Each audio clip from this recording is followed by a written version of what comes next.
Hello everyone, it is Sunday night and we are coming to you live from inside of Bat City Comic Professionals in Bradenton, Florida to help you wind down your weekend. As always, I'm your host Shannon Live, aka Small Press Shann, here to get you excited about a bunch of indie and small press books that you're definitely going to want to stop into your local comic shop and pick up soon.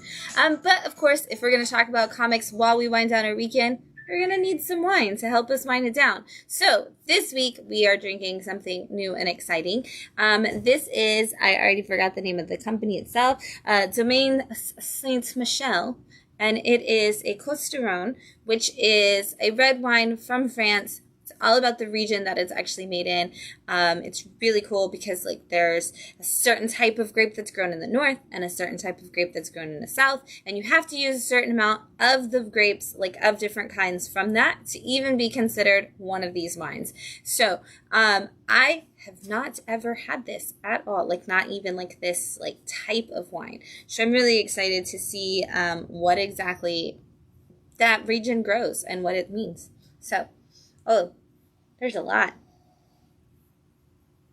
Floral. Mm-hmm. Fruit. Yeah, it was very fruity, but I definitely smell the floral that you smell too. We were talking about it and how it has a strawberry color to it, and so we're really curious about the strawberry. I know that it said that a lot of the grapes in the area are used for Grenache and Syrahs, and so I wouldn't be surprised if there is going to be a little bit of a sweet flavor to it, or a tinge, but it's very red. It almost looks like a cough syrup, but not as thick, obviously, as cough syrup, but it does have that strawberry juice kind of color to it. I don't know, I'm going to taste it.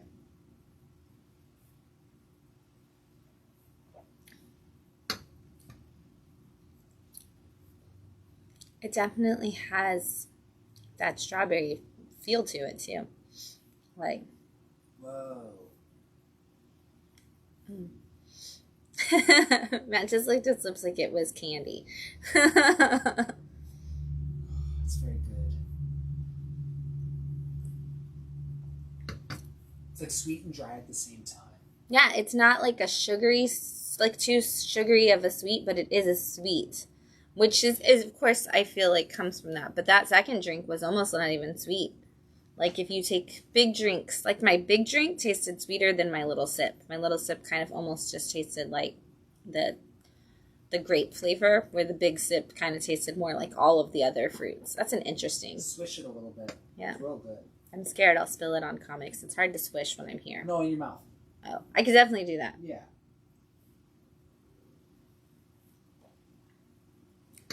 There are a lot of flavors in there. What are those other flavors? What are you... Oak. I don't know that I taste the oak. Oh, I smell the oak. I feel I'm still on more of the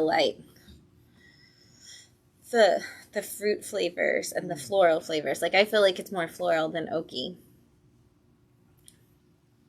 There's something definitely that lingers at the end. Mm-hmm. And I don't know what it is. I don't know either. Yeah. Raspberry? It kind of is something like that. It's a red fruit of some sort. Raspberry, cherry, strawberry. Right. It's a red fruit of sorts. Yeah.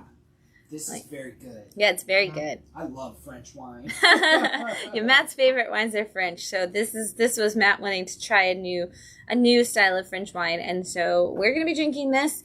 We're going to learn a lot about it. If you're watching and hanging out with us, let us know that you're here, whether you're watching it live or you're watching it later, because we do still check later on to see if people are hanging out, what they're thinking, and thank you to everybody who does watch later.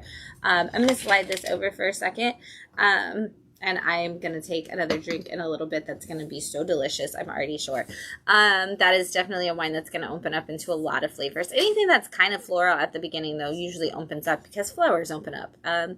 And so this week at Bat City, we had a lot of really cool things happen.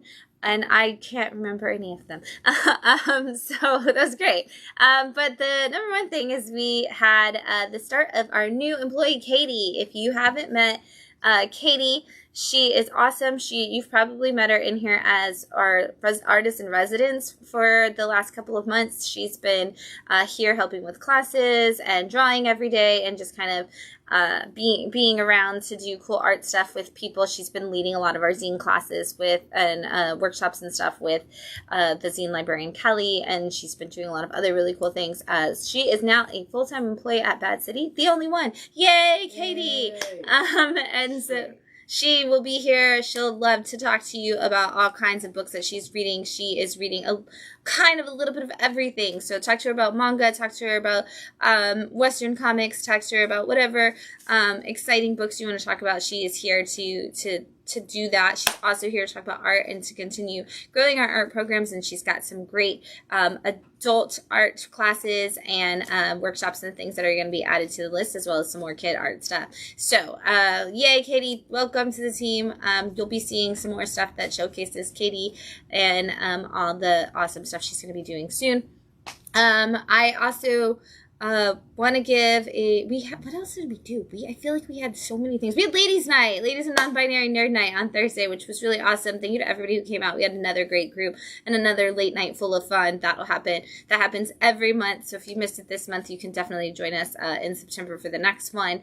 And then I do have to give a shout out to Near Mint Comics for having me on the podcast this week. That was a lot of fun to get to meet a ton of other comic book influencers and get to talk about what they're reading and what we see other people reading, and just like some of our favorite things about comics right now. And it was really cool to be a part of that and also get to bring some of y'all's favorites to the conversation, and say like, hey, like, yeah, I like this, but the 1,000 people I talk to every week love this. And so it's really cool to get to be a voice for Bat City customers and friends and fans as well. So thanks for having me on there, and I can't wait to be on again and talk about even more stuff. Coming up this week, we've got some really cool stuff. This Wednesday is Queer Book Club. You don't have to be queer to come. The books are queer. You don't have to be. I've had people ask that question. And so they are books that highlight the marginalized voices within the LGBTQIA community, whether that is as a writer or the story point or an artist or whatever. Different aspect of the story features that, and we kind of talk about that and how it impacts us and the world around us. And this month we are reading Fun Home, which is a really, really heavy book filled with lots of personal journey from Alison Bechtel, who you may know from the creation of the Bechtel test that we use to measure inclusion in pop culture media. And so this is their memoir about their story and their father's story, which is a really, really tragic story for both of them. And so it does have a musical based on it, so if you've seen the musical and you haven't read the book, you can still come talk about it. If you've done both, you should come talk about the combination. It'll be a lot of fun. That's 6:30 this Wednesday, and it is hosted by queer librarian and advocate Molly, and I'm so excited to have them here doing that book club each month with us. Thursday is Creator Meetup. That starts at 6:30 p.m. this Thursday. If you are a creator of any kind and you want to bring stuff that you are working on or stuff you would like to be working on, please come in and join us. That said, creators who are friends and fans of Bat City, you may be working on your Mad Cave Talent Search entry that is due August 29th. So if you have any more questions about it and you need somebody to talk to, make sure you come by and talk to either myself or Katie, and we'll be happy to look at your submission before you turn it in. And then this Saturday, August 30th at 1:30 until 4 p.m., 1:30 to 3:30, really, I guess I should say, we are going to have our end of summer reading party, and it is a super sleuth theme. It is inspired by some of our favorite detectives, the investigators, Jogman, Sherlock Holmes, Nancy Drew, Dick Tracy. Don't worry, Matt, we didn't forget him. And one of our favorite detectives and police officers here in town is going to be out here. Our own Officer Ramdath will be out here, as well as other members of the Bradenton Police Force, for kiddos to get a chance to not only be detectives in our games, but get to talk to the police officers here about what it means to be a detective and to be a police officer. There will also be a SWAT truck on premises, and you are going to get to go inside and touch the SWAT truck and see all the cool stuff inside of it. That is from 1:30 to 3 that the police will be out. You'll get, if you solve the mysteries, you'll get your own little police detective sticker badge, and get to have fun. So bring the kids, bring the whole community. It's going to be a lot of fun, and there's going to be some really cool prizes. So come out for that and hang out with us this Saturday. It's a free event and it's tons of fun. And thank you to the Bradenton Police Department for coming out for that. Is there anything else this week that I'm forgetting? I don't think so. No.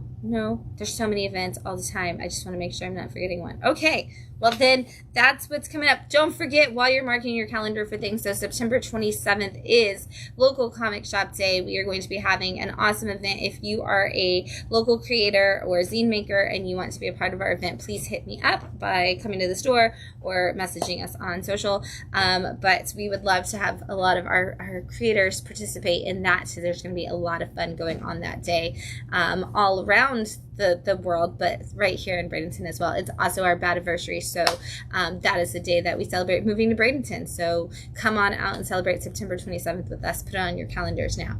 All right, we're going to talk about comics because that's what you're here for. So I'm going to kick it off with Department of Truth issue 33 from Image Comics.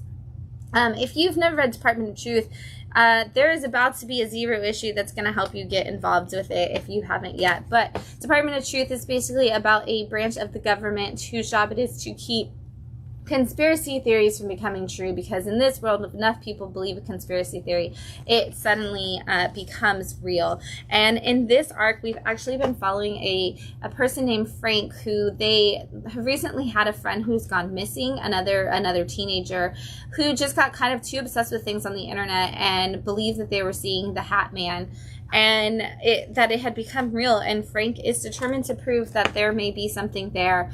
And as Frank goes down this rabbit hole to journey through there and kind of make the Hat Man real themselves, they realize the power of believing in a conspiracy theory. And also that when we believe things, sometimes they are not what we really believe we're seeing and experiencing. And because of that, they do actually cross paths with the Department of Truth in this. And we are going to see what that next stage of Department of Truth looks like, while also kind of taking it all the way back to where we started the story. You know, at the beginning of the last arc, we went back to where the Department of Truth itself started.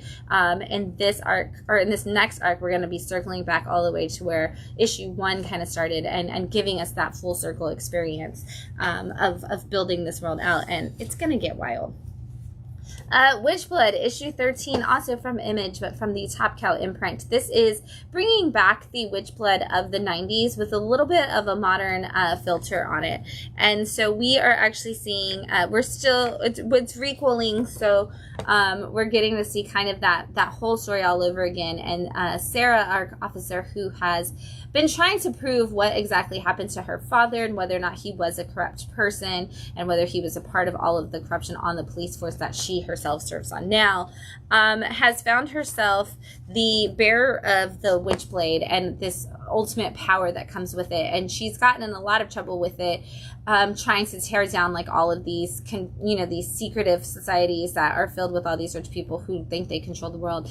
And in this last couple of battle pages or issues, Sarah has been sent to get this angel, essentially, that they have been trying to siphon the blood from so that they can use that to create this ultimate power. And Sarah finds herself without her Witchblade power and having to actually stand up and fight against these people who have way more power than her, and make some really tough choices if she's going to save her friends. Honestly, this issue felt like it was going to lead to the end of this saga that we're having with Witchblade right now. It gives us a really good wrap up, but it does look like we're actually going to get a new adventure from Sarah, which is really cool because this one does follow so much of that original 90s story and kind of twists and turns it a little bit. So it's going to be cool to see where they take her journey and what that new adventure might look like. And if you are a fan of Witchblade from the 90s, if you're a fan of the darkness also from Top Cow in the 90s, this book does bring both of those characters together, and kind of blends that light and dark story all into one. The Terminator, issue 10 from Dynamite. This is actually the moment that we've been waiting for. The thing about this Terminator series that has been really cool is it's kind of just been talking about different points in time where Terminators may have went back to try to find a place that they could stop humanity from stopping them, essentially. And we kind of have been in a lot of different past points and a lot of points that we don't recognize in characters that we may have had like hints of in the movies and things, but a lot of characters that were new. This is actually putting us in that war. And that's why I say it's one of those moments that we've all kind of been waiting for, because we don't get to see the actual machine wars a lot in the Terminator series. And so it's so cool when we get to see some of that big starting points. And this is all about a kid who's new to the forces, meeting up with a squadron that is like, hey, the thing about machines is they're predictable and we know what's going to happen and we know that we can fight them. And then, of course, nothing is predictable and nothing is what it seems. And we see how this whole experience kind of impacts this kid and how war is never going to be what you think it is. And so it's really cool to give us some of that Terminator moments that you don't get as much, and get to see those like inner workings of how those battles were played out, and maybe some other like little Terminator moments that get thrown in here and there. G.I. Joe issue 10 from Image Skybound and our Energon universe, which is why I said Transformers, because this is our world where G.I. Joe and Transformers are all in the same story. And we've got two big things going on in this issue, because over the last couple issues, Baroness, who's been working with the G.I. Joes, who of course is notoriously a bad guy in the G.I. Joe show and previous worlds, her and CoverGirl have gone to Paris on this trip, and they've been captured by this villain who is trying to destroy the Baroness. And so they are in this pit and they have to fight each other in order to save Baroness's parents. Meanwhile, Destro feels like he can't trust Cobra, who he's teamed up with, in order to get all this Energon. And so he has decided he's going to directly confront what is going on with the Cobra forces, and we're going to see how that plays out for him, but it's never good to directly go up against Cobra. And on the Joe side, we have a secret friendship growing with a Transformer after we've been told that the Transformers are bad and not to actually have any connection with them. And we're trying to figure out just exactly what we can do to help these Autobots and whether or not they are the good or the bad guys. And so there's a lot building to a tension point, and I'm really curious to see how they may cross that back over with the Transformer story, as it also is building to a really big, arc conclusion as Daniel Warren Johnson is walking away from the series for a little bit. Teenage Mutant Ninja Turtles Mutant Nation issue 9 from IDW. This is cool because it's an anthology that just kind of gives us a little bit more to the Ninja Turtles world that's happening in the main series. And so the first story in it actually gives us a little bit more about what the district attorney Hale, who of course is becoming like the ruler of New York City in the main Turtles line, what he's up to and how he's kind of gone through and taken out all of the gang leaders and all of the crime bosses and gotten them all on his side with his version of the Foot Clan, which he calls the Foot Patrol. And the Turtles kind of not able to understand like exactly who all these people are and why they're bringing them together. And we do get to see another group of people coming in to kind of stand against this district attorney Hale. And I'm curious to see how that's going to come into play to the main Ninja Turtles arc, because this is supposed to have taken place before 2 issues ago in Ninja Turtles. So we're going to see that really impact things. And then we get a second story in here that's about from Mona Lisa's point of view, and she is doing a podcast where she's talking about just the fact that, like, no matter how much they try to push the mutanimals down, that they're not going to let anybody tell them that they don't matter and that they can't have this friendship and this experience and this community that they've built in Mutant City. And it's all about a concert that's happening that's going to help bring them all together. And maybe just the idea also that there's something more going on in Mutant City that they all need to work together on. We do get to see a lot of the characters that we haven't seen appearing in the Ninja Turtles proper story in this. And so once again, how are they going to come across and connect with the actual Ninja Turtles line, if at all, is really interesting to see, because they do reference the fact that the Turtles are not around and helping them as much in that series. Robot and Girl issue 9 from Keenspot.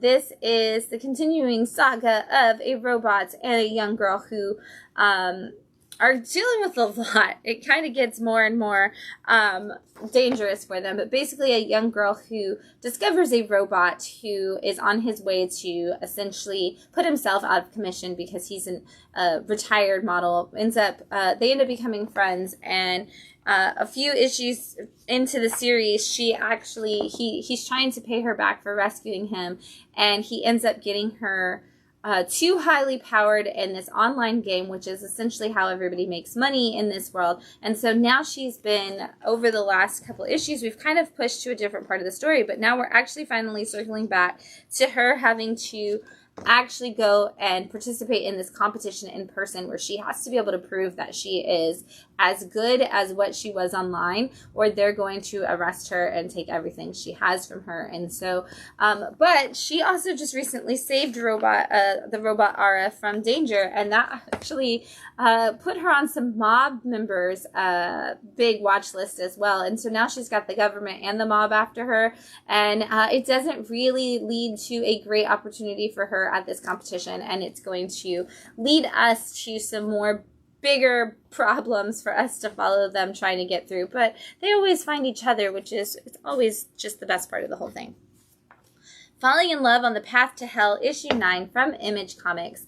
I love this issue because we actually go back and we get to see more of the story that follows one of our main characters. And so our samurai herself, Asami, who is one of our main characters on the Path to Hell, this goes back and tells her story. And it's all about how when she was alive in feudal Japan, she was training to be a female samurai, and that was a huge thing in their community, was that there was these women who were these special chosen warriors that really defended the people. And she is really proud of being a part of that. And the emperor keeps coming to her and saying that he wants to marry her and to have this beautiful, happy life with her. And she's like, I don't want to do that. I'm a warrior.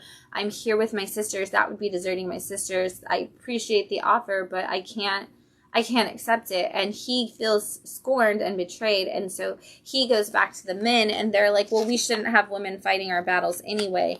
And so we actually get to see what that looks like when these men are like, well, you're right, we shouldn't have women fighting, we shouldn't have women protecting us, like women should be weaker than us, and we should erase them from this history. And we see that kind of battle start to play out between Asami and this man, and how that impacted who she became and what led her on this path that put her on the path to hell. It was such a good issue, and I hope that we continue that story a little bit more in the next one.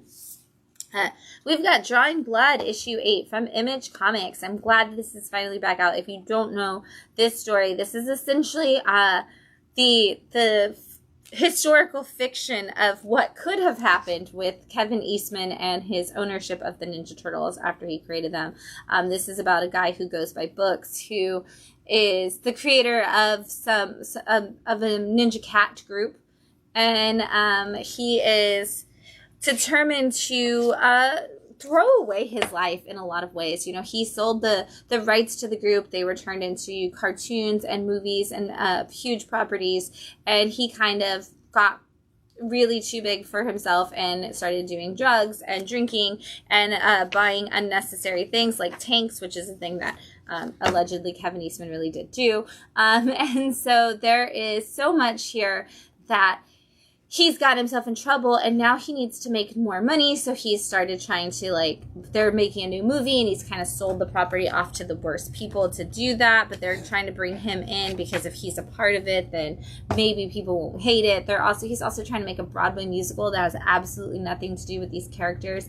And recently his friend died, and he's having just a lot of emotional things that he cannot get past, and he is not doing well. And in this issue, he's gone home and realized you cannot go home when you're a person like him, and you can't really go forward, and he kind of feels like this is the end for him, and he has to face that and all of the imaginary demons that he's created for himself all in one to kind of figure out what's gonna be the next path for him. It is a really good issue.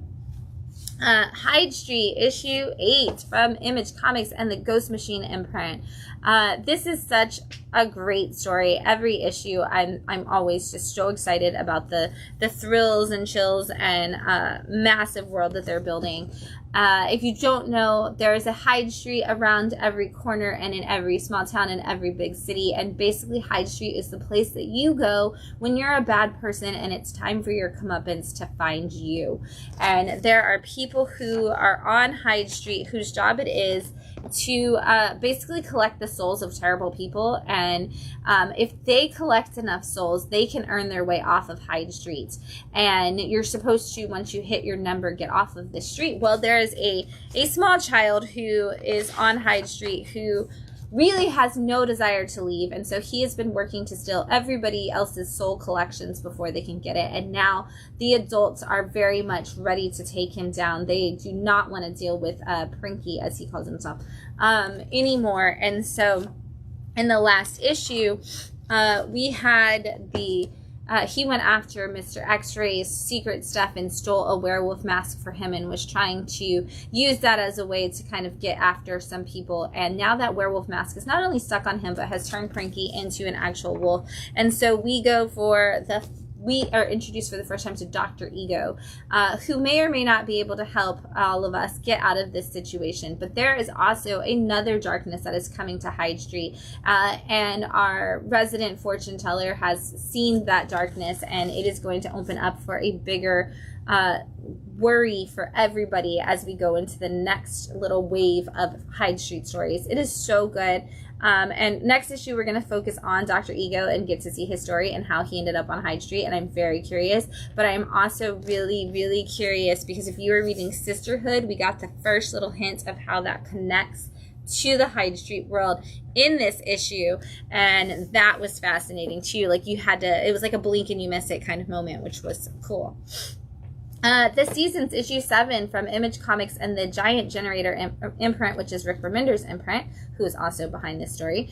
This is such a fantastically strange, cool, interesting way to tell this story, and I love it so much. The art is so fantastically colorful, and it just brings a different life to the story. But this is a story of 4 sisters, spring, summer, autumn, and winter, and their parents are archaeologists and explorers, and they go missing. And Autumn, who is the oldest sister, goes out to look for the parents, only to find out that there is something darker and more dangerous after them than they could ever imagine. And she sends back this warning to the youngest sister, Spring, who nobody takes seriously. And so when she warns Spring that there is an evil carnival of demon clowns coming to town to steal everybody's souls, nobody believes her. And now here we are. The clowns are here. The demons are here. The dangers are all around us. And we've lost so much to them already. And so Spring is like, I'm kind of out on my own. But now Winter, her sister, who usually seems to be the least interested in what Spring has to say, is actually trying to help her battle this in this issue. And we see the town kind of just getting swept away faster than you could ever imagine. I have no idea how we're going to get out of this, but the morals and mysteries and mayhem that Rick Remender has built all into this story are just absolutely fantastic. It's one of my favorite series on the shelf, and I just can't wait to see more from it. Darkwing Duck, issue 5 from Dynamite and their Disney cartoon line that they have going on. This is great. This has been kind of another little reboot of the Darkwing Duck world. And yet we're trying to kind of keep it in that 90s vibe. And so in this issue, Darkwing is invited in to basically ribbon cut the creation of the internet and the bringing of the internet to his town.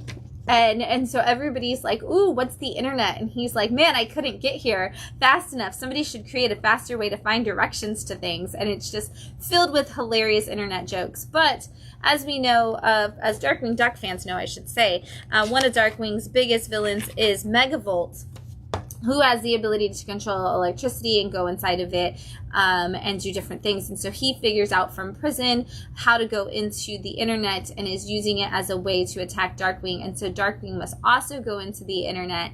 And it's really great because he builds an army of cookies. And he learns what cookies are, which is really hilarious. And he gets to battle through the internet. And again, it's just, if you were alive in the 90s and you know how confused people were by the invention of the internet when it started and it took off, then you probably were alive for Darkwing Duck, so you're probably more interested in this issue. But it's seriously filled with so many great puns about the beginning of the internet and our like misunderstanding of all of it when it started, told in the best Darkwing Duck fashion. It's great. It's all of these issues really are just like episodes of the show, so they're kind of just one-offs in and of themselves. So if you just want to laugh, this is a great one to do it with, and I highly recommend it. Thundercats Lost, issue 5 from Dynamite. This is, if you were reading Thundercats proper, you just saw, over the last couple of issues, we saw the arrival of Bengali, and it was like, whoa, where did he come from? How did he get on the third Earth? Well, guess what? Here it is. It's in this issue. We've been following... Thundercats Lost has been following a team of Thundercats who had gone out to try to find a safe place prior to Thundara's demise that we see in the Thundercats proper comic.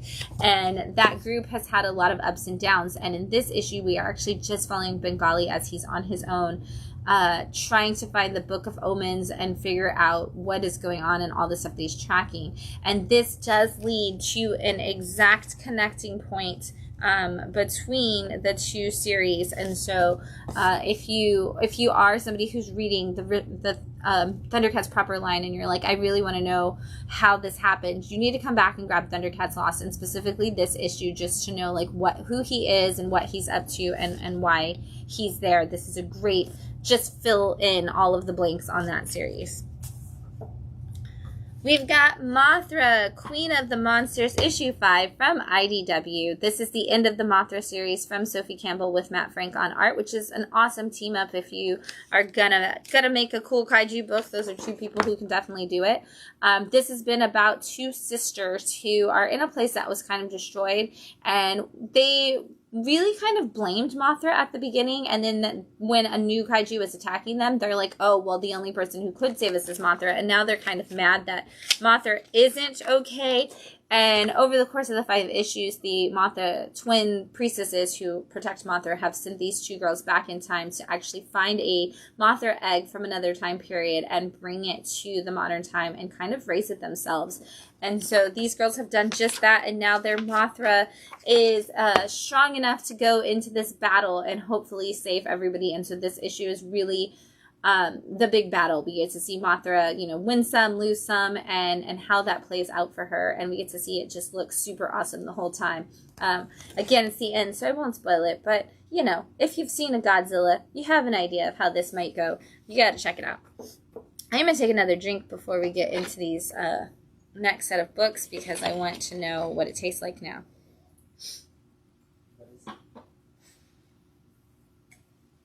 What did you say, babe? What is it? Ooh, it's got way more like spice to it now. There's like spices that were not there at all before. Yeah, what is happening? That's a completely different bottle of wine. Whoa. Yeah, that's so different. Holy cow. And still very smooth. Even with the spices, like it seems really, really smooth and fascinating. But yeah, this is a Coates du Rhone, which is the region of France that they make this kind of wine in. And it is essentially a red blend, but it's a red blend of all the different kinds of things that grow there. And they have to be, with the red wines, it said, the article that Matt shared with me, with red wines, it has to be 100% the grapes from that area. A white wine can be 40% of grapes from that area and then blended with others. But for this, like red wines, it has to actually be like from either the northern or southern region of that. And I believe it said most of the breads tend to be from the southern region, which makes sense because you're in a drier, more red wine growing place at the southern half. I love watching Matt's face. I wish you guys could see it as well as I could, because every time he takes a drink, French wines again are his favorite, so every time he takes a drink he like loses it over there. It's so great.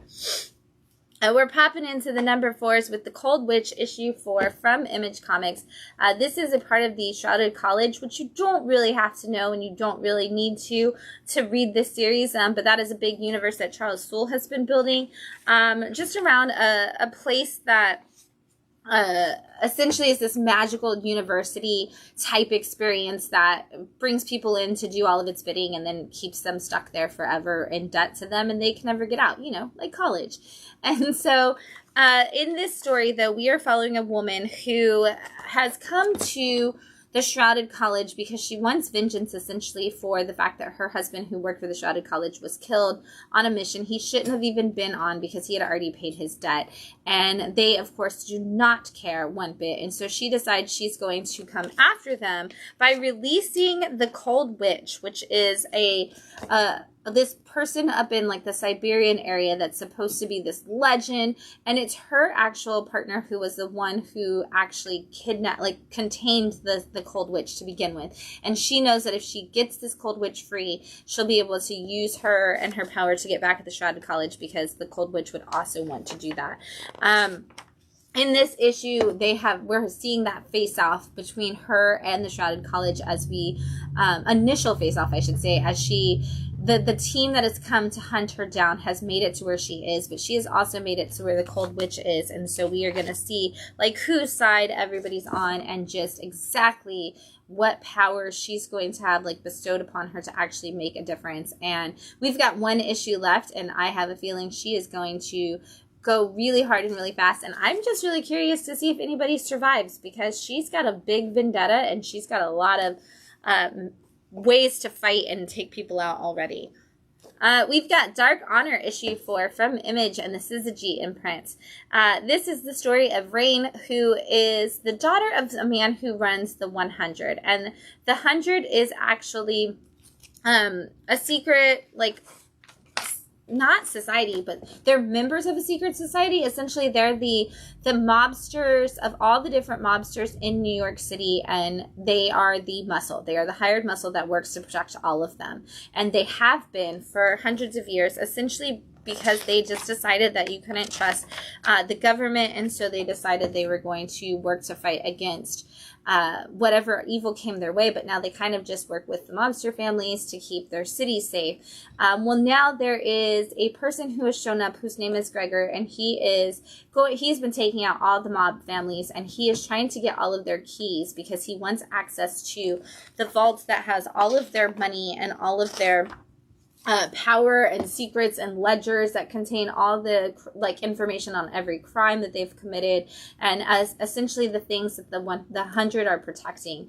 And in this issue, she's come to her dad, who is the leader, and is like, let me be a part of this team. I think I can help. I think I can be a member of the 100, and I can actually fight for us. And he's like, okay, I'll let you do that. And of course, that's not necessarily how this goes down, and it's really going to come down to Rain, honestly, in the end, to really be the one who makes a difference. But how she's going to do that, we're going to have to wait another issue to find out, because she's still being left on the sidelines in this one, and Gregor is advancing more and more.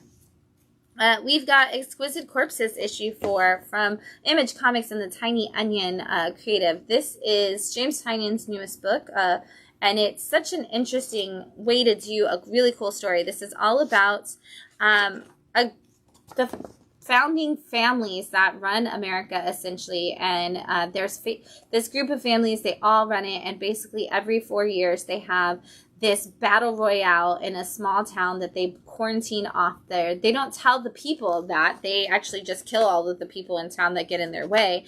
But they essentially have this battle royale that they send a champion into the town to fight for them. And whoever's champion wins, that person gets to be the one who decides everything that happens in America for the next set of time period, the next 4 years that they're in charge of.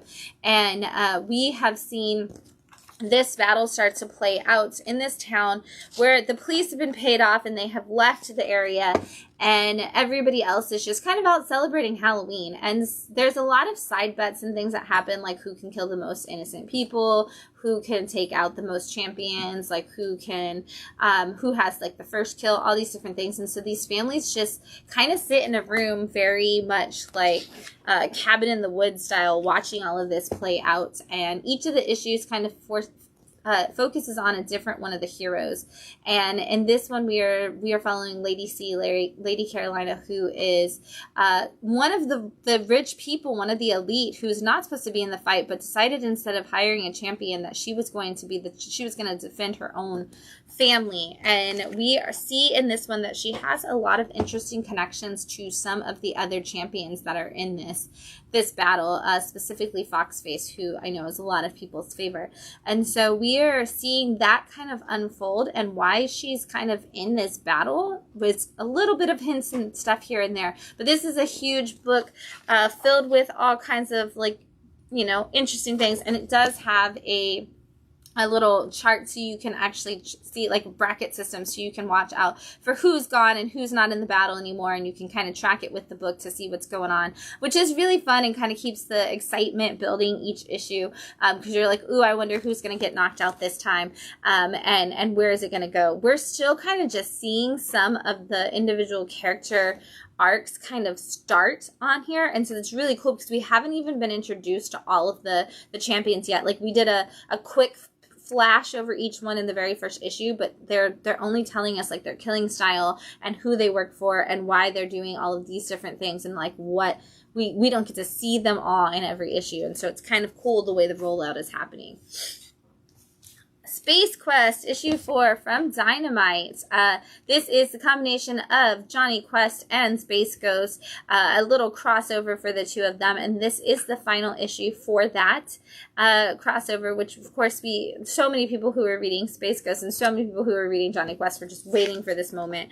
But in this series, Johnny Quest and team have been split up. Johnny and his friends have accidentally ended up in the future in Space Ghost world, and Space Ghost young proteges have ended up back in the past with Johnny Quest's dad. And of course, being back in the past, they can't actually do what they need to do to get back to the future because they don't have the technology. And so they have been helping Johnny's dad figure out how to build the stuff that they needed. And thankfully, in this issue, they kind of start to actually figure it out, and they're able to make a way to communicate to the future, to Space Ghost, and kind of get that information to them. And then at the same time, Space Ghost and Johnny and friends are all able to kind of defeat the bad guys that they're fighting in enough time to actually get to a place where they can receive that message. And so we do get to see those little things, like all of it kind of wrap up in this issue. But I love that it also gives both of them something to carry back to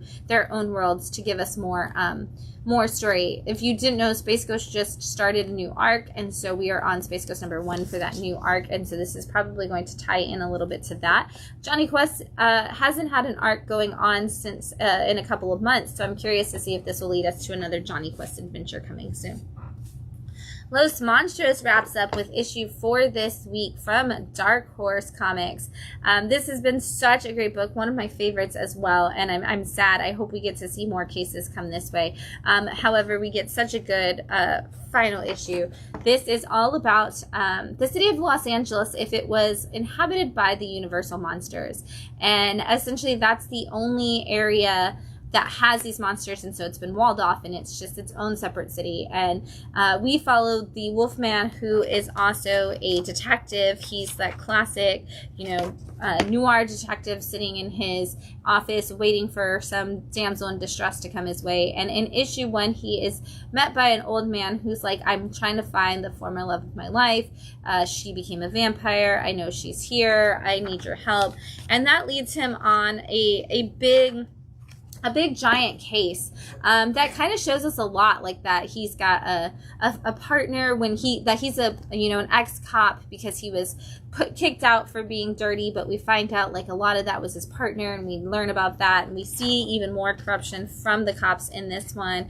We get to see him going after trying to find this woman vampire, and what that leads to is even more like mobster danger between the vampires and the mummies, and all at the same time he's got his own lady love that really just wants to date him, and he can't put his crime life aside and focus on that story. And so we do get to see what that might look like, all of those things coming to the head in this story as we get to this final issue, which again was so fantastic. If you didn't read the story, it is wrapped up, so you can either grab single issues or wait for the upcoming trade that will probably be here, hopefully not too long from now. I wouldn't be surprised if we get a beautiful hardcover also, because it is Dark Horse, so who knows what we'll see come this way, but you definitely you're gonna want that to add to your collection for sure.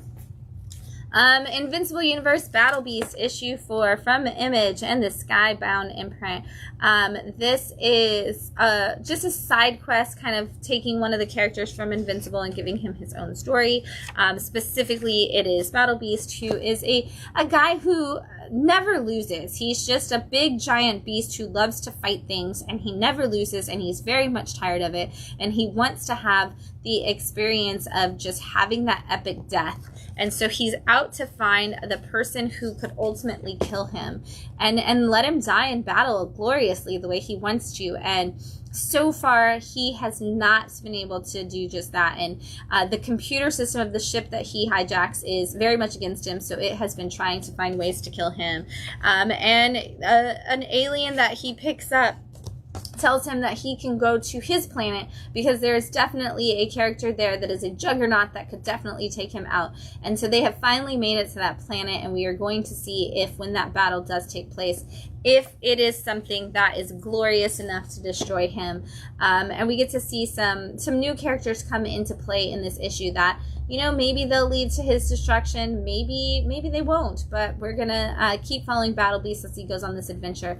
If you are a fan of Invincible, this is actually your Invincible team of Kirkman and Ryan Ottley working on it, so you're gonna want to make sure you have that in your Invincible collection.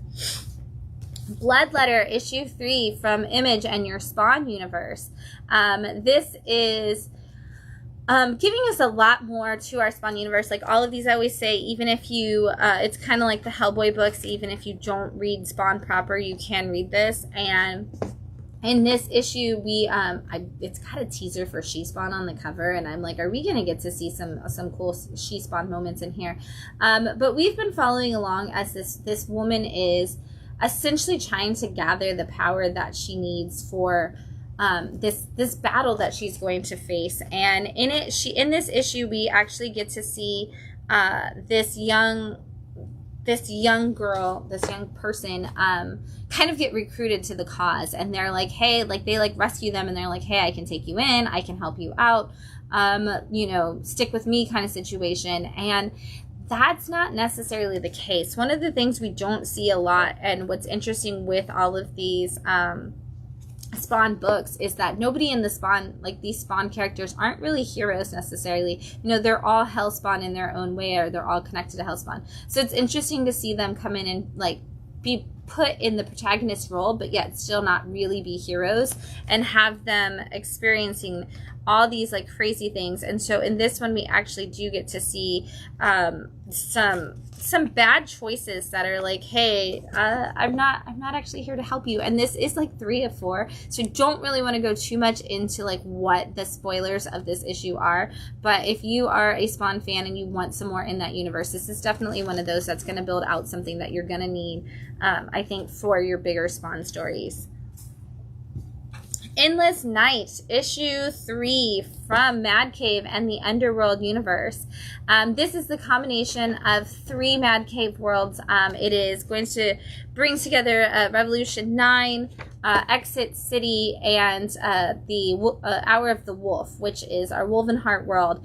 And in this, essentially, there is a young guy who has hacked into a system that is supposed to be protected to keep safe this secret society of these like 9 people who are awful and terrible and are trying to, just a secret society of people who are going to destroy the world. And he's got all of their secrets, and he is being protected by a woman who used to be a part of the assassins for that secret society and is now on her own and trying to keep him safe. Well, in that process, one of the guys who wants to join this secret society of 9 and kind of become their new leader sends out another way to destroy them, and that is this like evil clock that when it goes off, it basically kills everybody in this room. And the only person who can stop that is our member of the Woven Heart Society, and he is caught trying to stop that by the detectives from Exit City. And so now all 3 of these groups have met up, and they are working together to kind of stop, not only figure out where this clock went and kind of stop all these bad guys from getting their hands on it, but also to stop this evil secret society, and also to keep this one person who can stop it all and can prove that they did it all from getting killed. And none of these people really know how to work together. They kind of all know a little bit about each other, and yet they all kind of don't trust each other because of that little they know. So we're just starting to see them kind of build a team dynamic that may or may not work. But if they don't get it together a little bit faster, the whole world's going to end, and it's going to be their fault. We've got Toxic Team Up issue 3 from Ahoy Comics. I have been so excited waiting for this one because this is Toxic Avenger teaming up with the one and only Acid Chimp. Whoop whoop from My Bad. I love Acid Chimp. He is fantastic, and I'm so excited that these 2 are meeting, and it's such a hilarious story. This is Toxie has gotten tickets to go to a concert for one of his favorite hip-hop bands, and he thinks he's going to take his girlfriend and it's going to be a cute date. But she refuses to go because the concert is held in a arena that was built by a billionaire who is essentially fracking all of the community for all of its oil and other natural resources. And she's like, he's causing earthquakes and he's part of the problem with the toxic sludge. I can't give him my money. And Toxie's like, okay, well, I'll go without you. I just won't have fun. And he gets there and he's like, yes, this is going to be so much fun. And he ends up in the seat right next to Acid Chimp, who is a literal chimp who throws acid at people, if you've never read My Bad. And he is the sidekick of a supervillain. And the band that they're seeing, oh my gosh, can I see if it's, I can find the name of the band.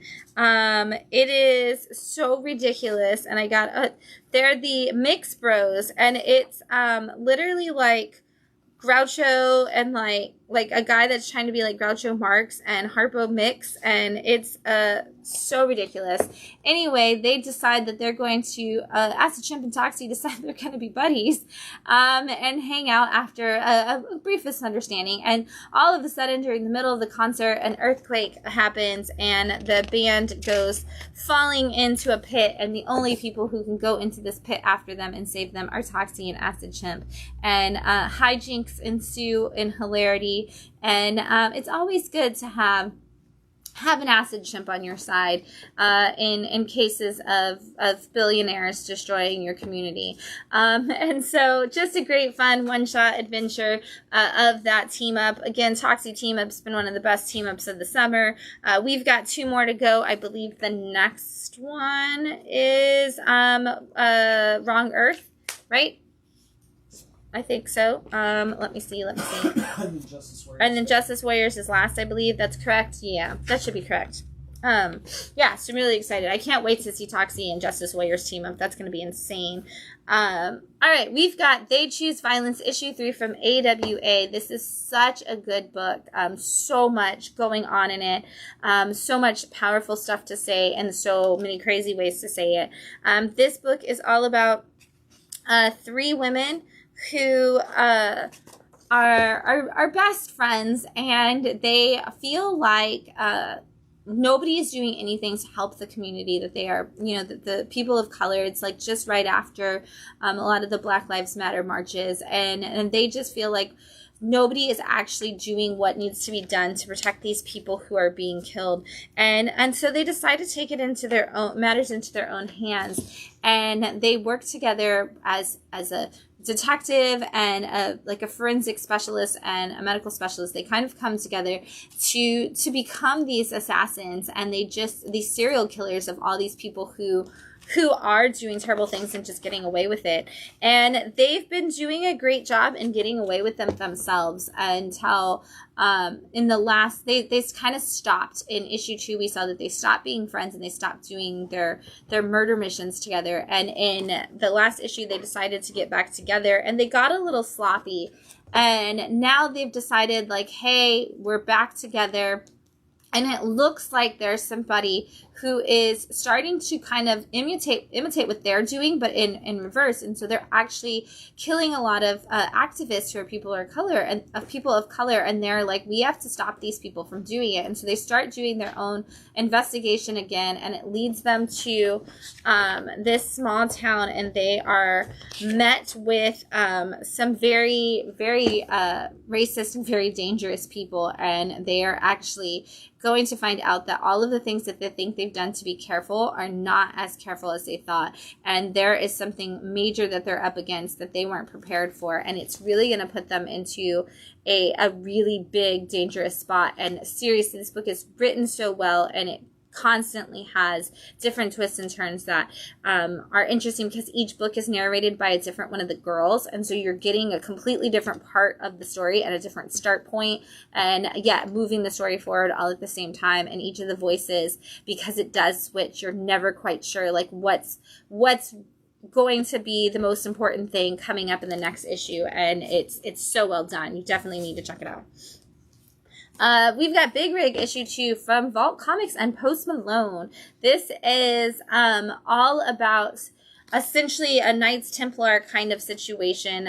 There is a zombie outbreak that happens, and the Knights Templar pray for somebody to come and help them. And a giant big rig, like a semi-truck, comes from nowhere, from the future, and just kind of lands in the middle of this battle. And the trucker who drives it is met by this warrior woman and this witch girl.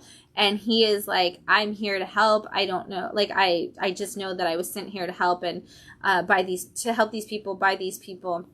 And so they are going on this mission together to try to stop all of these zombies. And in this issue, it kind of picks up exactly where the last one left off. And they find out that there is a bunch of people in this town who, even after they stop all the zombies, and they think that everybody's been destroyed, but they actually find that there's a ton of villagers still in the town. And the witch is like, we should leave them. They'll just slow us down. Like, there are demons.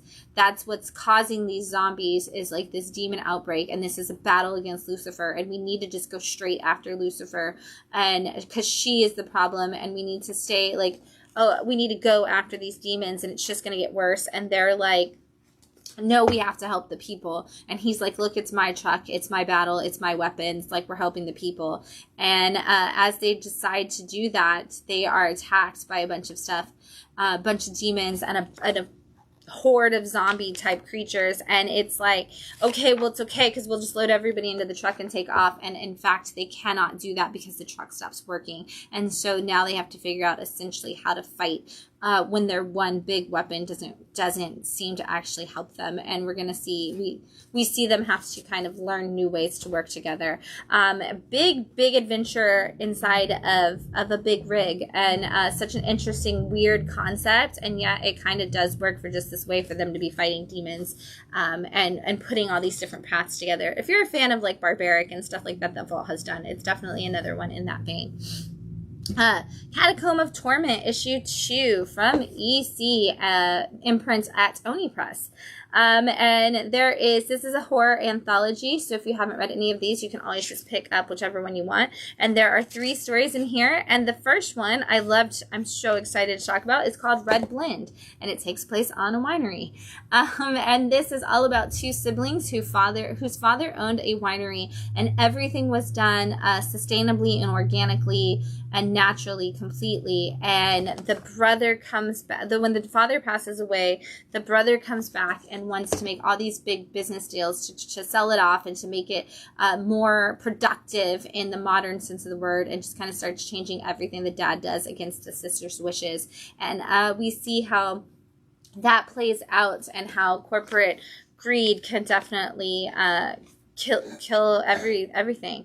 And then the second story in the issue is about a woman who is really into fashion, and she loves to design new outfits, and she said that every time she designs a new look, it kind of makes her have a completely different personality.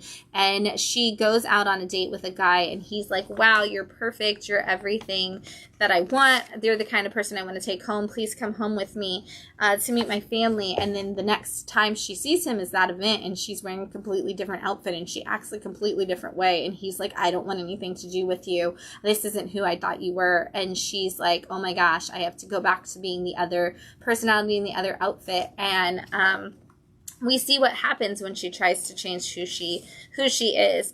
And then the last one is actually written by Matt Borst from The Toxic Avenger. And it is all about a city hiring a man to make sure that unhoused people can't stay on the park benches. And he's like, why just park benches when we could stop people from doing anything that's delinquent? Like, what if we made it so if somebody sat on this sidewalk for too long, or this those like building site, like the steps, what if kids are skateboarding down steps? What if different things are happening? We should stop them from doing all of these things because they are delinquents and terrible, and we don't want them to have any of these experiences. And so he does just that, and he starts building this terrible new society. And when you are a terrible person, you get your terrible comeuppance in an EC book, and the way that happens is just dark and creepy, and exactly what I would expect Matt to put in there. So if you're looking for some great EC fun, which is always going to be horror that comes with a message at the end, this is definitely a really strong issue with tons of great, like all three stories were firing on all cylinders in this issue, and you're definitely going to want to grab it. And that cover is terrifyingly gross. We've got Ghost Pepper issue 2 from Image and the Skybound imprint. This is also building out another really big universe, and I know a lot of you picked up issue 1, and I hope you went back for issue 2, because this is definitely building another one of those like Western comics versions of a manga kind of stories. But this is all about a girl who is in this post-apocalyptic world, and she runs a food truck, and she's kind of just trying to live her life and go where she needs to go to make food and make money and just compete in the world around her. And when she is at her place of business and she's got her food truck set up in in issue 1, a random man comes and sits at her counter, and they attempt to arrest him because he's an unidentified person and he's not allowed to be there. And he ends up fighting all of the people and kind of destroying them, and she's like, oh my gosh, we have to get you out of here. And now she's kind of on the run with him, and as he wakes up, she realizes he has no idea what's going on.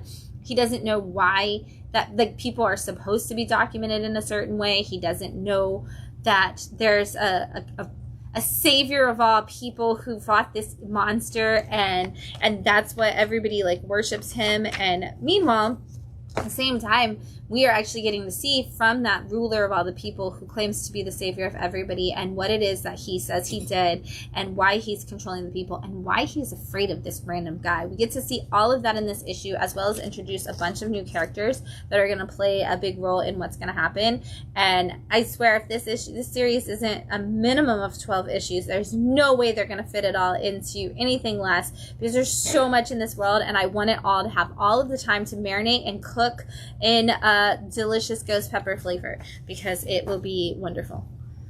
Wild Animals issue 2 from Mad K. We are seeing a lot of really great like revenge, serial killer murder kind of combination stories coming up right now, and this is another one of those. This follows a young man who his father, when he was a kid, was a police officer, and he was killed by a bunch of other people on the force. And like, it's just this whole thing where like these dirty cops came in and went after his dad, and he's been determined to prove that that's what happened for a really long time. And he kind of feels like for the first time in his life, he has a little bit to go off of. And so in the last issue, he started on this quest to kind of get that revenge and expose these people. And he's ended up in this small town. And what he is doing in that small town is he ends up going to the library and researching a little bit more to try to figure out what happened to the cops themselves. And he finds one of them, and allegedly he's still living in the town. And so this kid spends all week living in the town, kind of trying to figure out like who and where the guy is. And he finally figures out where the guy is, and that he's a security guard at a place. And so he decides he's going to go in there and just confront him. And he just has this ultimate like vision of what all is going to go down. But of course, that's never what happens. And we're going to see what happens in this issue and how that's going to unfold and really change the entire path that this kid is on. What he thought his plan was and what is going to happen, two very different stories. And now we are opening up something even more. But we do get to see a little bit more about what actually happened to him and how he was connected to the story with his dad. This is a very racy cover. I'm sorry, deal with it. It's also really gorgeous cover. But This Ends Tonight, issue 2 from Image Comics. This is such a fun series. This is all about a set of women who are all assassins, and it's kind of one of those things that like it's been a part of their lives and it's been ingrained in them forever. And there's two sisters, and one of them has continued the family business and is one of like these ultimate like assassins for her family, and the other one has no knowledge that that is even a thing that the family business is, or that they do, and or at least we think so. And that sister is the young, happy, getting married, really bubbly, and decides she wants to go for her bachelorette party experience in Las Vegas. And so all the girls get together and they go, and guess what? Everybody that's ever had a reason to come after these assassin girls, they're all coming after them. All of them have flagged for their bounties, and they are being chased by people every which way. But the sister who's on her bachelorette party is so drunk and so blinded to it because she's just having fun, that every time they change what they're doing because they're trying to avoid these attacks, or they start killing people and taking them out on the side, like she has no clue that it's going on. She's just like, oh my god, party, woo, and like completely misses it. And so it's great because you've got this incredible action sequence of events like going on, and she is just having her own like rom-com kind of fun adventure like through Vegas. And so it's kind of like if The Hangover was actually an assassination like spy movie in the back, like at the same time. And so so hilarious, such a great concept. Cannot wait to see where this goes, because there is some big twists and turns towards the end of it, and it's so good. And you guys are loving it because we cannot keep this book in stock. We've got VR Troopers issue 2 from Boom Studios. If you don't know VR Troopers, it is also a show from the 90s. It is also very much in line with Power Rangers, and so it's like kind of, if you are a Power Rangers fan, you probably already know them. If you aren't, this is a great way to get to know them. So this is all about 3 kids who are also teenagers with attitude, and they get the power of the trooper. And so essentially, much like the Power Rangers, they can morph into this suit that they can use to fight against bad guys. And in issue 1, one of the main, like one of the troopers, he goes to morph into his costume and fight somebody, and what happens is that like he basically has it all stolen from him, and somebody else morphs into it and has his power. And you're not supposed to be able to do that without like a biometric signature that is exact match. And so they're trying to figure out how this other person could have been him as a trooper and what's going on with that.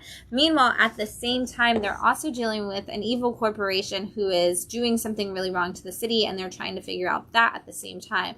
And so in this issue, they split up, and they decide that they're going to investigate both of those things without telling their version of Zordon what they're doing and what they're up to. And so one of them she goes off to investigate the evil corporation, and while she's there, she realizes the enemy of your enemy could be your friend, because there is somebody else that is also looking into this corporation, and they need to be mindful of this mysterious person.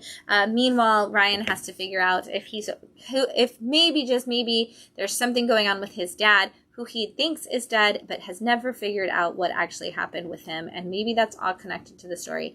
I just watched a whole bunch of VR Troopers while going to sleep the other night, so I feel like I know way more about all of these characters, because they are the exact characters from the show. So I was like, ooh, reading this issue made way more sense, way faster after watching the show. So thanks to Matt for making me watch the show so that I would know what was happening. Well, the comic was out. Yeah, It was a good idea. It was a great idea, because I was like, I don't know who the VR Troopers are, but I remember them existing, but I don't remember anything about them. I don't think I ever watched the show. I mean, and I was like, the comic is fine. You can understand it without watching the show, but I was like, I bet it makes even more sense with it. And after watching the show, even with the sound not on while I was falling asleep, I was like, oh man, just reading it on closed captions and seeing live action people play those characters made the whole thing make more sense.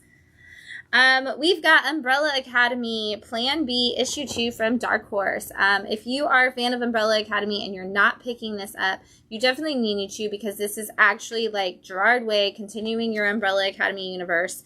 And so basically in the Umbrella Academy universe, it was said that there was born a certain amount of kids who were raised to be the heroes and champions and these magical beings of this world. Well, what we found out in Plan B issue 1 is that there was actually double the amount of those kids, and another set of kids was set to live in another place, and they were supposed to be raised to also, be like backup plan.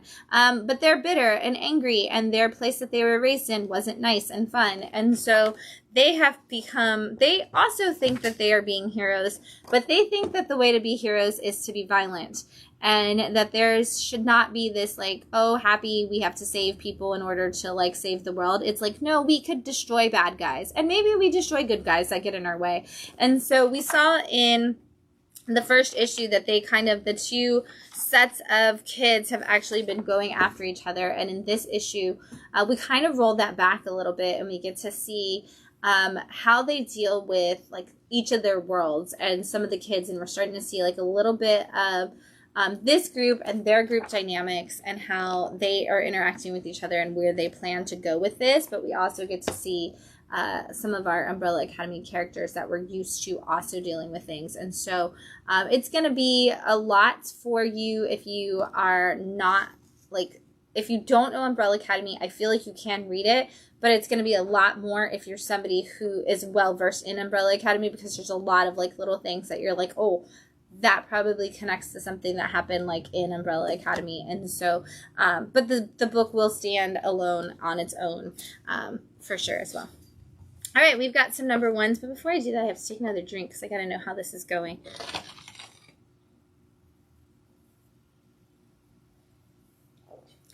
Holy crap.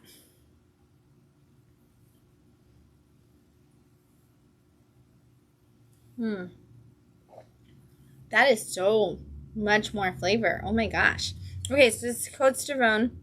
It's a red blend from that specific region in France. And it started out, if you weren't watching at the beginning, it started out very fruity with a floral overtaste, and now it is very spicy, and the floral is almost gone. And has become the back taste at most. You kind of get a little bit of a linger on it, but it is way more now the floral is almost an herbal tea, background taste, kind of where you're oh, I'm drinking this tea and it's a rose blend, and you're but I don't really know what that means. You kind of feel that same kind of level of a little bit of floral tinge to it, but it's more spice, and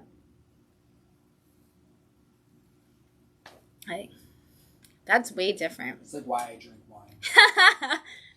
That's fair. This is, I know it is because it's a French wine, so it's definitely why you drink wine. But it definitely has so much more spice flavor to it now, and it's got more, you can taste that the the grapes and the fruit taste more rich now than they did at the beginning. They tasted more strawberry at the beginning and like light water flavored fruits, and now they're like deep, heavy fruit filling.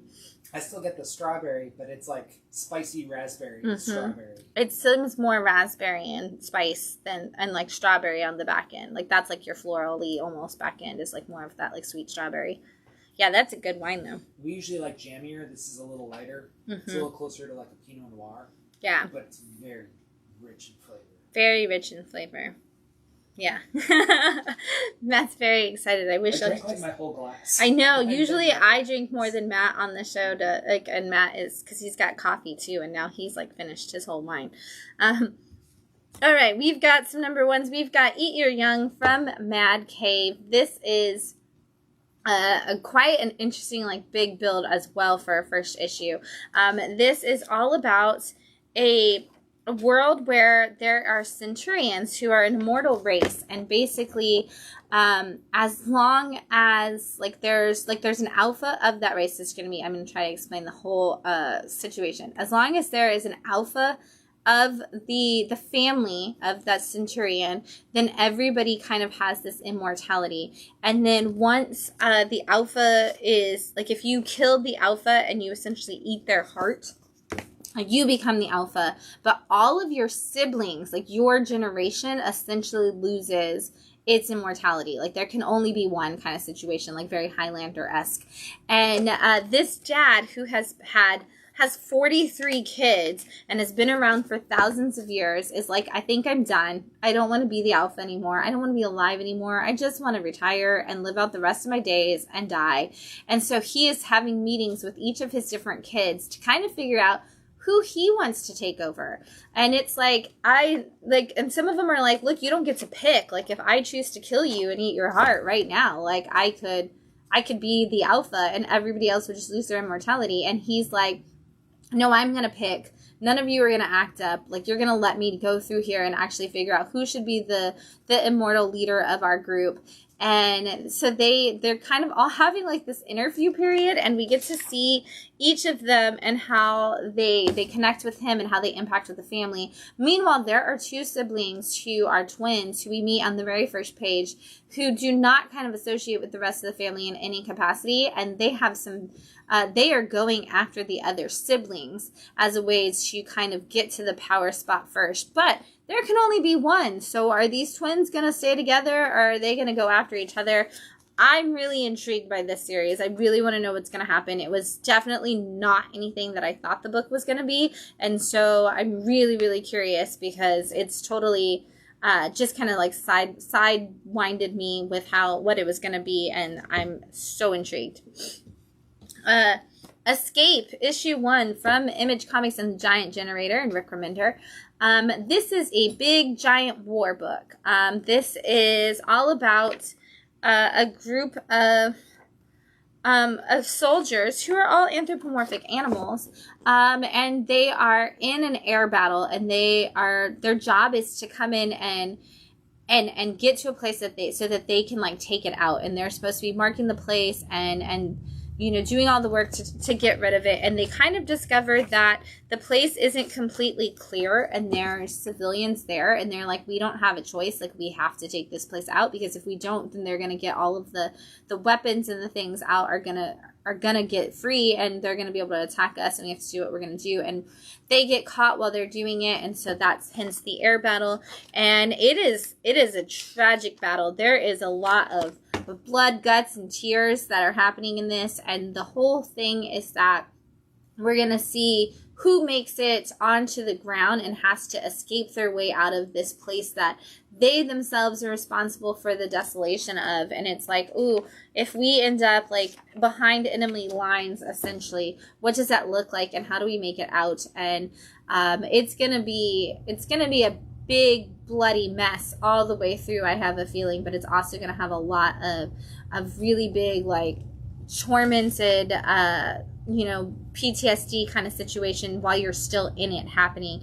Definitely not also another one that I was like, that's not what I thought this book was going to be at all. And not what I thought was going to happen for each of those characters. And so we're definitely getting a very Saving Private Ryan kind of level war book, but with anthropomorphic animals.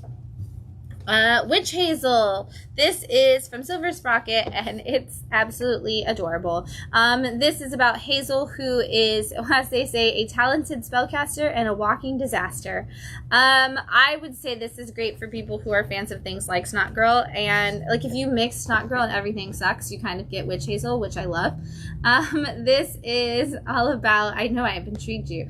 This is about a girl named Hazel who is a witch, and she is hired to do different gigs, and she's very bad at her job. And the first little story in here, she's hired by a girl who her friends hire her because she's become obsessed with this essentially parasite that is like sucking her dry, and she's decided that it's her boyfriend, and Hazel has to try to come in and take it out, and it doesn't work the way Hazel thinks it's going to.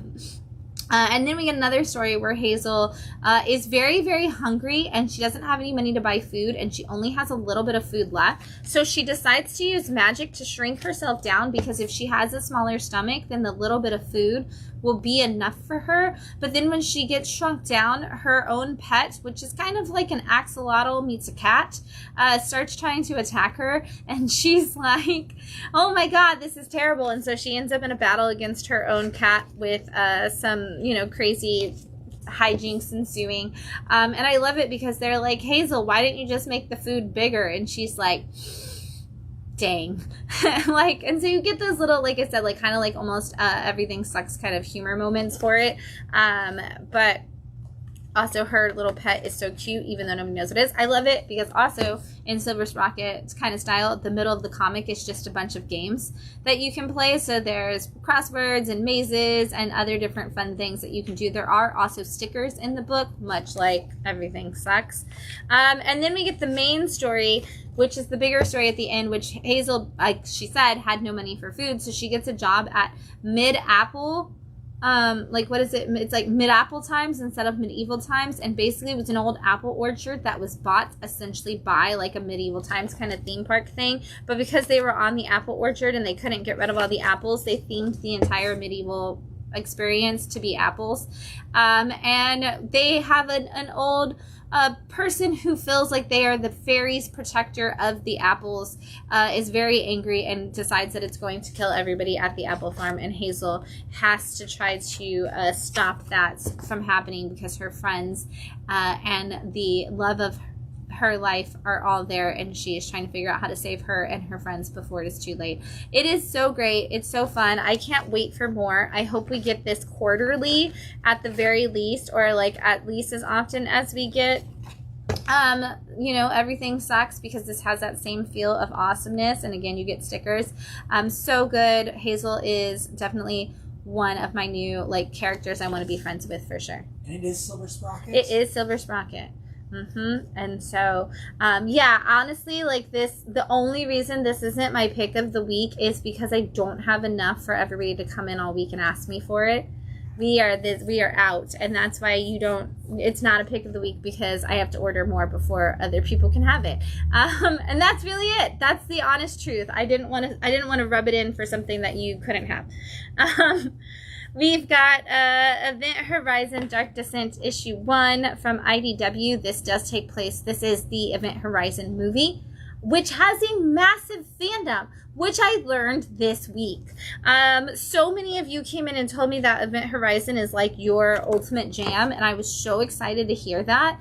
And so this kind of is the movie. This is what happens to the ship, and so in the Event Horizon movie. And so this actually starts with that. It shows us all the people on the ship, and it kind of introduces us to each of the characters that are on the Event Horizon situation. And so we get to see who's in charge of communications. We get to see who's in charge of medbay, who's in charge of who's our pilot, and we get to kind of know all of them, and that we're approaching the the event that we're going to go into. We're about to do this big space jump, and as they are about to do that, the communications officer gets a notification that somebody on the ship is actually wanted for a murder, and they're like, I have to do something about this, but that just kind of opens up a whole bunch more. Meanwhile, we've got a guy who's in charge of the ship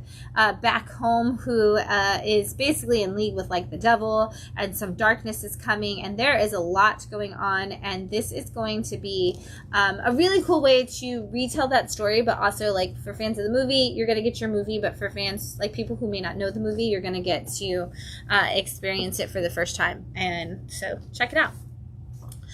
Tales of the Shadow Man, issue 1. Valiant is back. They are actually being distributed through a whole new channel, and so we're going to see a lot of Valiant books starting to return. And this is going to be the beginning of Shadow Man with a whole new story. He is already in the Shadow Realm, and he is already kind of the person who is there as a protector, so it's not a reboot in any way. It's actually just a whole new story. And while he is in the Shadow Realm trying to deal with his own things, he actually gets a call from somebody who needs help, and he realizes that this person is in New Orleans, and New Orleans is supposed to have this magical barrier around it that keeps demons and bad things from getting into it, but for some reason something has gotten into the city, and so he goes through and figures out a way to get into the city. And while he's in the city, he finds out that somebody has called for him because somebody is murdering people and doing all of this stuff, and he's like, I have to figure out what this is. And they seem to know exactly who he is and have this mysterious situation where how is this other shadow person from the Shadow Realm able to get into New Orleans? What is this darkness that they're bringing, and why are they not easily contained by the Shadow Man? And so like it says on the beginning, this is kind of a new origin and a new universe and a new starting point for the Shadow Man, which is really cool because Shadow Man is a really cool a Valiant character, and we're going to see a little bit about him trying to discover who he is and what's going on. So all right, we've got a couple more books. We've got The Jungle, issue 1, and this is from the Human Comics Group. This is apparently a book that has already existed, and it's coming back. And so this is the first time I've experienced it, and I was able to just kind of jump into this story without knowing anything about it. But there was basically three of these people who were captured and brought to prison for some crimes that they committed, and now they are, and this is a world where everybody is kind of like a chimp or an ape or a monkey of some sort, and of course there's a lot of different ways that they use that against different people in here, but they have been brought into prison, and our main character kind of feels like he deserves to be there. He knows that he did something wrong, and he's not mad about the fact that he's been put in prison, but now he has found out that he has been given a cellmate who is somebody who he's known in his past, and they've kind of already built a group ready for him and his friends to come in and be buddies with. But what he's learning is that there is so much more to being a part of prison, and so he's got like the guards are all corrupt, the warden is corrupt and is going to try to use him for all of the corruption he's wanting to do within the prison. There's all the different kinds of prison gangs, and of course each of them has something that they want from him because he's known for the crimes that he committed, which are very bad, and so they're like, oh, we can use you for our own gain and stuff. And now he's trying to deal with all of those kinds of people. But then there's also this crazy Christian like cult of monkeys in this prison, and they're like coming after him and his friends. And so he's like, who like are these people, and like what is this weird belief system they've had, because it's like not necessarily what he's like, I don't want to get involved with it, and neither do any of his friends, especially like his hippie monkey friend. It is such a wild story. Again, you don't have to know the original stuff. You can just jump in. They do give you a little, like, oh, this is how they got arrested and this is the crimes they committed, to kind of catch you up to what happened in the previous issue. But it's something that came out a long time ago and is finally back. And so, if it's something you want to check out, you could just jump in right there. We've got Web writer. What? Web writer? I've been trying to figure out how to say that. I think that it's an E in the middle. Web writer. I could open it up. Maybe it's easier. But this is a silent issue from Uncivilized Books. And it is just this. Womb Rider. Womb Rider? You think? W-O-M-B. It's W-O-O. There is an M up there. That makes so much more sense for the drawing. Definitely makes sense. But we've got a little racer. He's going on an adventure, and now I know that it's probably through a womb. And it's so, honestly, you're just looking at really cool art because it is, like I said, entirely silent issue. And so it's really cool to see all of this. I'm just going to show you some of the awesome art as he goes on this adventure. And then you do get to see like, ooh, like your race is over. Would you like to start again? And you get to see, what that like constant race experience is like, which now feels like a way bigger metaphor for other things because we do, I know what the name of the book is now. But it's such a cool looking book. It's so much fun just to like go through the art. I know a lot of us just sat there and looked at this book like 4 times this week at the counter because we were like, dude, it's so cool. But yeah, check it out. It's definitely got an adventurous story but you've got to like kind of make it all up like as you go along through the art, which is great. All right, so we've got 3 picks of the week. First up, we've got issue 24 from Grimm. This is from Boom Studios. When the last issue 23 of Grimm came out, I was like, oh my god, if Stephanie Phillips left it right there, that would be like the best ending ever. And she is actually, I believe, giving us this issue and one more to kind of wrap up the story. And I think that she's even giving us like the coda on a beautiful story at this point. And in this issue, we had a new person take over the concept of death in the last issue, and they talk about in this one that they basically have made it so that the act of crossing over to death has become a more personal experience. They are assigning reapers to people based on who they are. And so this is them coming to a writer to kind of find out like, hey, you're crossing over. And the writer is like, I'm not done yet. Like, I have to finish my book. And they're like, you can never, you'll never be finished. You're always going to have that unfinished work. And that's the more powerful stuff to it. Like, if you just wrote it and you just wrapped it up, like that's not what life is about. And then there's this whole narration essentially about the beauty of life and the beauty of storytelling and how they kind of all go together. And it just flows so perfectly for Stephanie finishing the story that is about life and death and time, and them coming to that head for Stephanie as somebody who is creator-owned, controlling this story, and having to walk away after, 2 years, 3 years of working on this story and seeing it kind of come to fruition. But at the same time, we do actually get to see Jess actually having her own experience. Our main character, the daughter of death, the one who's been the character who gave up everything to kind of live a life, an actual life, and not just be death anymore. We get to see the end of that life time for her and how that also kind of compares, and it's really cool. Really beautifully written. Stephanie is just at the top of her game with the wrap up of Grimm. We've got Killer Be Killed from AWA. I had to bring this because I'm absolutely loving that we're doing something so different and crazy with comics through AWA right now. This is much like Lookout. This is an illustrated novella.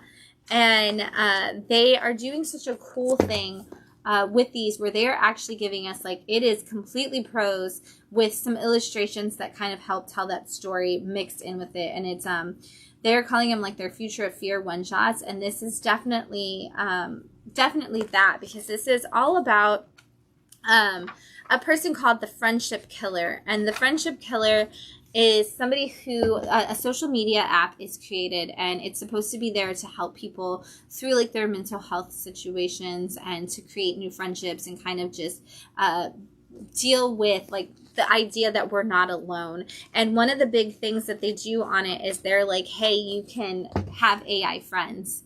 and AI friends are going to like help you get through, even if you don't have any other friends. And what I like about it is because I did think like going in like, oh, this is going to be a story about like the danger of AI, but it's actually not just that. Like, it's not that. It's actually more a story of the dangers of social media. It's the dangers of corporations. It's the dangers of AI in the future, of how that's like blended in. And they kind of mix all of that together. And it's like, hey, like, it's really like if corporations control the way we interact and they can hide all this information from us and they can control these media sources that we have, and the way that we connect with people is all generated by that, like that's really dangerous. And the reason it's dangerous is because in this story we start to see this killer who basically gives people the opportunity, says you basically have to kill, they give you a loved one and say you have to kill this loved one, or I'm going to kill, or you have to kill the stranger, sorry, or I'm going to kill this loved one.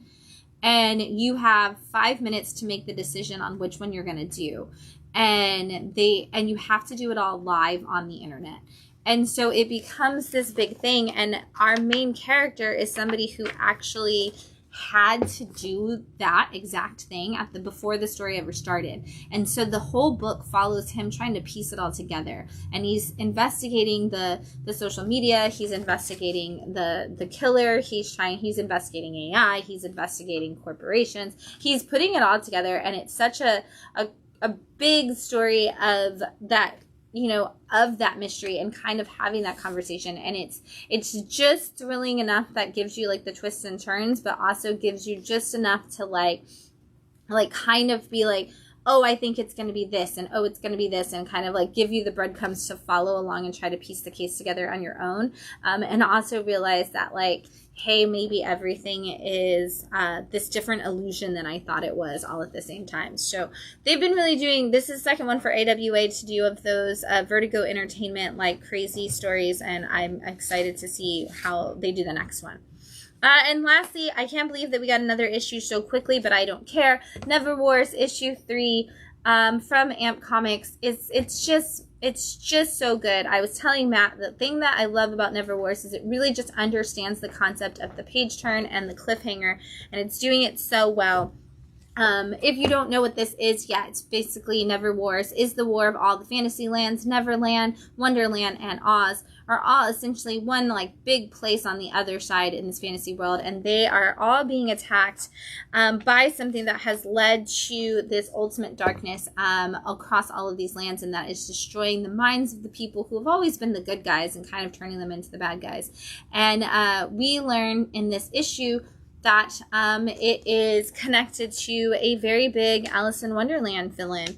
And I don't want to spoil too much of who that is, but we get to see each of our characters.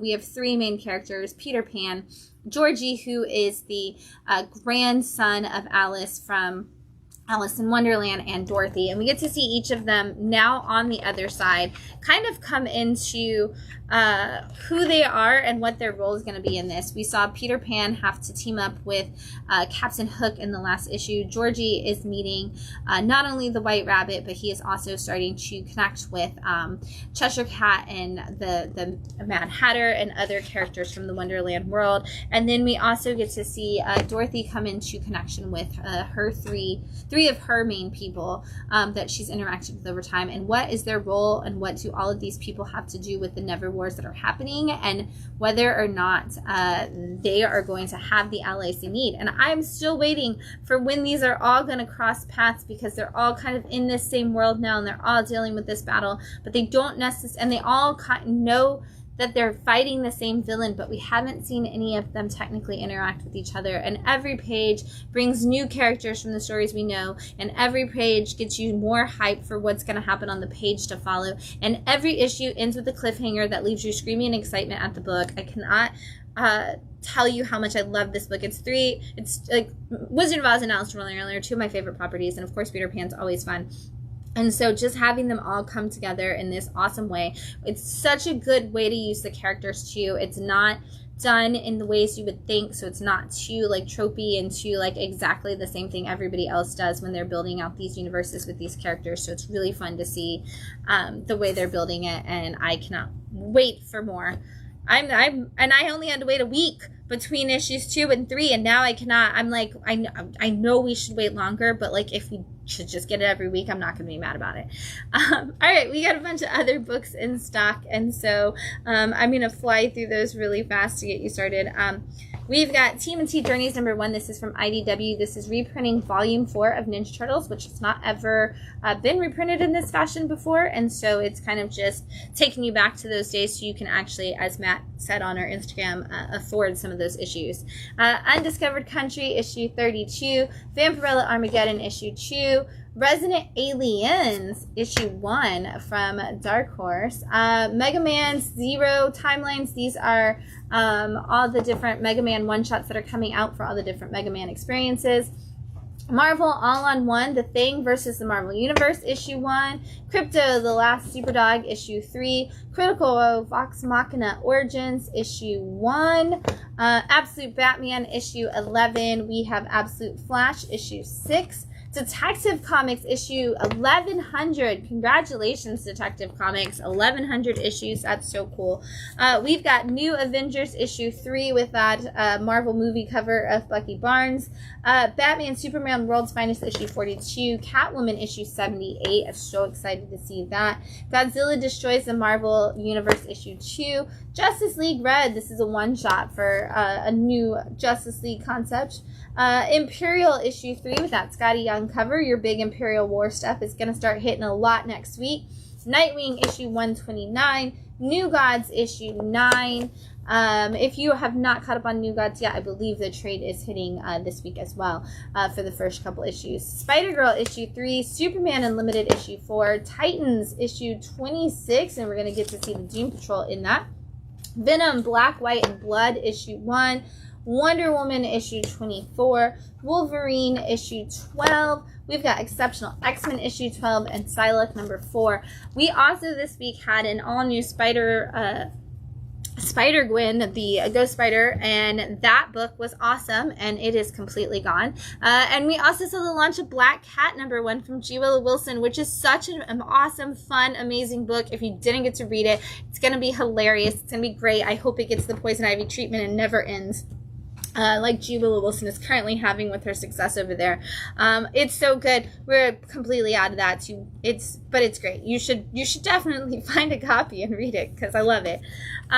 We've got some graphic novels and trade paperbacks in stock. I'm really excited to read this one, which is True Colors, Growing Up Weird in the 90s. That is definitely what my teenage years look like, and I can't wait to read how somebody else's did too. Pop Kill, this is the complete issues 1 through 4 from Mad Cave, Jimmy Palmiotti. Great, hilarious spy thriller kind of story all about the Coke and Pepsi kind of wars. TVA from Marvel, this is your entire series that just happened, issues 1 through 5 of that new TVA run. This is Xanadax, Across the Unknown Dimensions of the Galaxy. This is a Tom Scioli book, which means it's gonna look so awesome. Oh my god, I'm so jealous of myself. I'm like, I can't wait to read this too. This looks so cool. It's a sci-fi book from Tom Scioli. It is literally a space opera, so you're all probably in line after Matt now to read this because it looks so cool. Batgirl, this is volume 1 of the new Batgirl series from Tate Brumble, and this is issues 1 through 6. I know a lot of people have been like, oh my gosh, this book is sold out everywhere. Guess what? It's in trade paperback form now. Exorcism at 1600 Pen. This was such a great book from Mad Cave, all about a mysterious possession happening to the daughter of the president, and it is crazy. The Hive volume 1, this is about a group of people who are crime lords and different things, and they're all being manipulated by one woman who runs the group, and it is done through like the same powers of telecommunication that bees use, and it's fascinating the way they do it. We got Ion Heart, which is a cool looking graphic novel from Top Shelf. It's a head-spinning, time-bending graphic novel of nuclear fusion and fantasy science fiction, and it says every page glows with an eerie light, so I'm like, ooh, I bet this is going to be good. It also has really bright colors, and I'm really excited. I've heard so many good things about this book this week, and so I'm excited to check it out.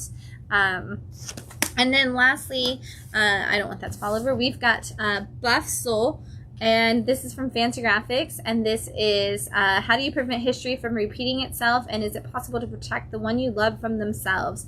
And this is all about like adolescent trauma haunting somebody and tackling addiction, friendship, loss, and everything else that comes in between. Of course, just one of those great Fantagraphic kind of stories that's going to be really good and really emotional. So there you go. Lots of crazy, awesome books that are out right now, but even more, this Wednesday is going to be huge. There are so many books coming out this week, so make sure you get to your local comic shop to check out all of those things. Don't forget, this Wednesday we have Queer Book Club. We are reading Fun Home. It starts at 6 p.m. You can come join us. Thursday is Creator Meetup at 6:30. Bring your work. Come talk about it with us. And then Saturday, come hang out with us from 1:30 to 3:30 and meet the Bradenton Police Department, get to ride in a SWAT truck, and play some investigators and Dogman theme games and have all kinds of super sleuth fun with us. It's going to be a blast. We will see you on Wednesday for all those comic books, but in case we don't, and see you until next week, happy reading, everyone. Bye.